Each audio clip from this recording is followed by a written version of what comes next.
Assalamualaikum warahmatullahi wabarakatuh. Perkenalkan, nama saya Nabila Putri Zahra Munte, NPM 21082602125, Blok Neuroscience and Locomotor System.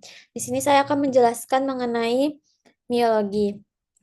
Yang pertama dari definisi. Definisi dari miologi itu sendiri adalah ilmu yang mempelajari tentang otot. Dan otot itu adalah alat gerak aktif pada manusia. Karena otot merupakan komponen yang dapat berkontraksi, memanjang atau memendek sehingga dapat menggerakkan tulang dan juga sendi. Untuk karakteristik dari otot ini terbagi menjadi beberapa bagian. Yang pertama ada kontraktilitas, yaitu kemampuan mengadakan respon atau memendek bila dirangsang. Selanjutnya ada ekstensibilitas dan distensibilitas, yaitu kemampuan memanjang bila otot ditarik atau ada gaya yang bekerja pada otot. Selanjutnya ada elastisitas, yaitu kembali atau kemampuan kembali ke bentuk dan ukuran semula setelah mengalami ekstensibilitas atau distensibilitas, memanjang atau kontraksilitas, memendek. Selanjutnya ada iritabilitas dan eksitabilitas, yaitu kemampuan otot dalam mengadakan respon bila dirangsang. Selanjutnya, otot juga diklasifikasikan secara mikroskopis, yaitu struktur dari mikroskopis otot ini adalah filamen aktif dan juga filamen aktin dan juga filamen miosin. Dan selanjutnya untuk struktur makroskopis dari otot ini juga terbagi jadi 4. Yang pertama ada tendon, yaitu urat otot, bagian ujung otot yang mengecil. Selanjutnya ada ventricle, empal otot, yaitu bagian tengah otot yang menggembung. Selanjutnya ada origo, ujung otot yang melekat pada tempat yang tidak bergerak. Selanjutnya ada insersio, yaitu di mana ujung otot yang melekat pada tempat yang bergerak. Selanjutnya klasifikasi otot berdasarkan jumlah.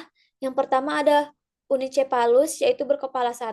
Selanjutnya ada bicephalus, berkepala 2.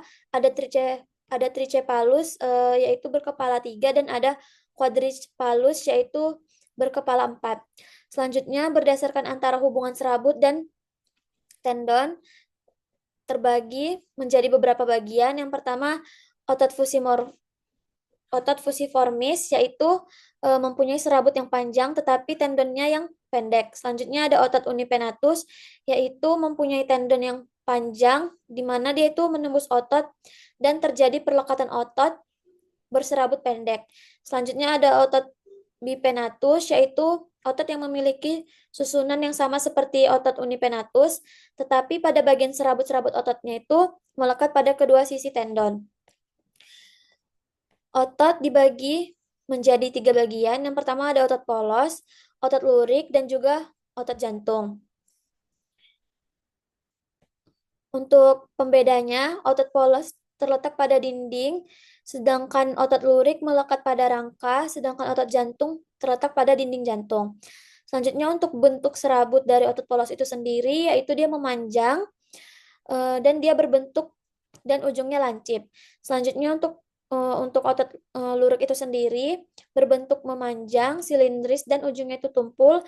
Sedangkan untuk otot jantung, dia memanjang, silindris, dan bercabang dan juga menyatu. Untuk jumlah nukleus dari otot polos yaitu 1, otot lurik banyak, dan juga otot jantung ada 1. Untuk letak nukleus dari otot polos itu sendiri di tengah, untuk otot lurik di tepi, dan untuk otot jantung di tengah. Untuk garis melintang dari otot polos itu tidak ada, sedangkan pada otot lurik dan juga otot jantung terdapat garis melintang. Untuk kecepatan kontraksi, pada otot polos itu paling lambat, untuk otot lurik paling cepat, dan untuk otot jantung itu dia sedang.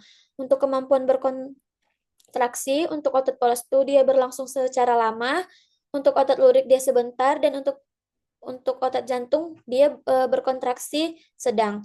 Untuk tipe kontrolnya itu sendiri, untuk dari otot polos itu dia tidak menurut kehendak, sedangkan otot lurik menurut kehendak, dan untuk otot jantung tidak menurut kehendak. Untuk kerja otot dibagi beberapa bagian. Yang pertama tonus, yaitu ketegangan akibat mengurutkan otot. Selanjutnya ada tetanus, ketegangan maksimum yang terus-menerus. Selanjutnya ada fleksi, membengkokkan, ekstensi meluruskan, abduksi menjauhi badan, Adduksi mendekati badan. Selanjutnya ada depresi, yaitu mendekat ke bawah. Selanjutnya ada elevasi, yaitu dia kerja otot ke atas. Supinasi, memutar telapak tangan atau menengadah. Selanjutnya pronasi, yaitu menelungkup. Mungkin hanya ini yang bisa saya sampaikan. Ini referensi yang saya gunakan. Jika ada kesalahan dan kekurangan, saya memohon maaf. Saya akhiri. Assalamualaikum warahmatullahi wabarakatuh.